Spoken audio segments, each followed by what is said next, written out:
আসসালামু আলাইকুম। এবার একটা নতুন ঘটনা যে বাংলাদেশ রেলওয়ে তার ট্রেন অফিসিয়ালি ভাড়া দিয়েছে জামাত ইসলামকে। জামাত ইসলামকে দেশের বিভিন্ন প্রান্ত থেকে কয়েক জোড়া ট্রেন তারা ভাড়া দিয়েছে, যাতে শনিবারে তাদের যেই প্রস্তুতি আছে, যেই সমাবেশ, সেই সমাবেশে লোকজন আসতে পারে। এটা নিয়ে গত দুদিন থেকে লেখালেখি চলছিল, অনেকে সেই বিজ্ঞপ্তি প্রকাশ করেছে, প্রশ্ন উঠেছে এইভাবে পারে কিনা। কিন্তু বলছে যে এটা ভাড়ার মাধ্যমে তারা এটা দিয়েছে, এতে কোনো সমস্যা নেই।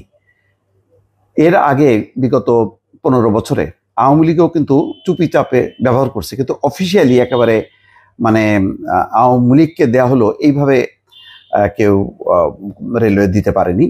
আর বিএনপি জামাতকে তো প্রশ্নই ওঠে না।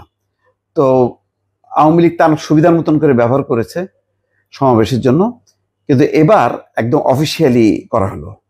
তো এটা নিয়ে এক ধরনের মিশ্র প্রতিক্রিয়া আছে। যদি জামাতকে যেহেতু অফিসিয়ালি দেয়া হলো, ভবিষ্যতে বিএনপি, ভবিষ্যতে আরো রাজনৈতিক দল যদি একাধারে চাইতে থাকে, রেলওয়ের পক্ষে কি সম্ভব হবে সেই যোগান দেয়া?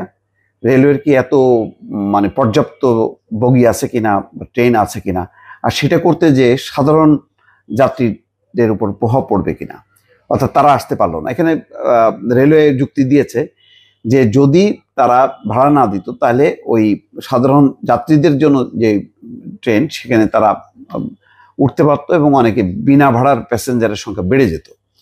এরকম একটা যুক্তি তারা দিয়েছে।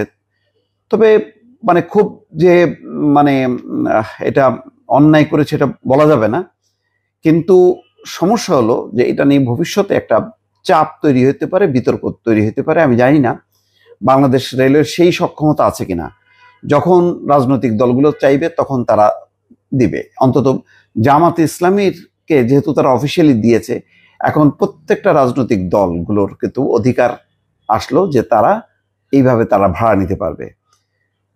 এখানে রেলওয়ে একটা ব্যাখ্যা দিয়েছে। সরদি উদ্যানে শনিবার জামাত ইসলামীর সমাবেশ উপলক্ষে দলটির আবেদনের পরিপ্রেক্ষিতে 4 জোড়া বিশেষ ট্রেন পরিচালনার অনুমোদন দিয়েছে বাংলাদেশ রেলওয়ে। তবে এই সিদ্ধান্তকে কেন্দ্র করে সামাজিক যোগাযোগ মাধ্যমে বিভ্রান্তিকর তথ্য ছড়ানো হচ্ছে বলে মন্তব্য করেছে রেলপথ মন্ত্রণালয়। শুক্রবার সন্ধ্যায় রেলওয়ের জ্যেষ্ঠ তথ্য কর্মকর্তা রেজাউল করিম সিদ্দিক একটা বিজ্ঞপ্তিতে এই কথা জানিয়েছে।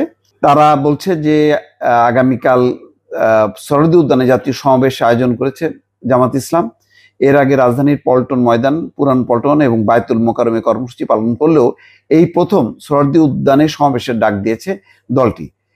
মানে সরদি উদ্যানেও কিন্তু এই প্রথম জামাত ইসলামের সমাবেশ। এই সমাবেশ উপলক্ষে দেশের বিভিন্ন স্থান থেকে জামাত ইসলামের নেতা কর্মীদের রাজধানী শহরে নেয়ার জন্য ঢাকা রাজশাহী, ঢাকা ময়মনসিংহ, ঢাকা সিরাজগঞ্জ, এই 3 রুটে 3 জোড়া বিশেষ ট্রেন রেলওয়ে মন্ত্রণালয় অনুমোদন দিয়েছে। গতকাল সোশ্যাল মিডিয়াতে এটা প্রচার হয়েছে, সম্ভবত চট্টগ্রামও দেখলাম আছে। যাই হোক, মন্ত্রণালয় বলছে এটি বাংলাদেশ রেলওয়ের বাণিজ্যিক সিদ্ধান্ত, যার সঙ্গে দলীয় রাজনীতির কোনো সংশ্লিষ্টতা নেই।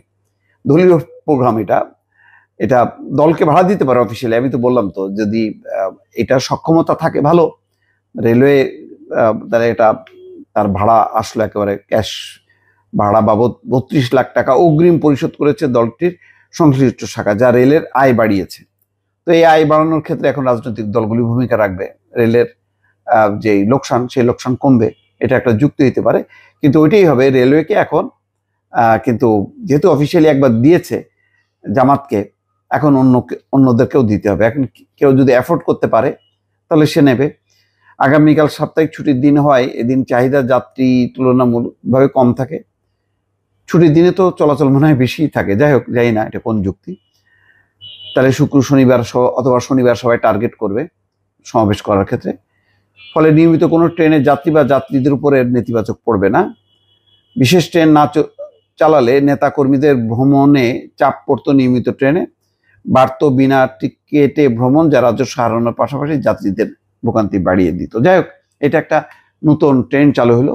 এখন দেখা যাক এটা রক্ষা করতে পারে কিনা বাংলাদেশ রেলওয়ে। ভালো থাকবেন। আল্লাহ।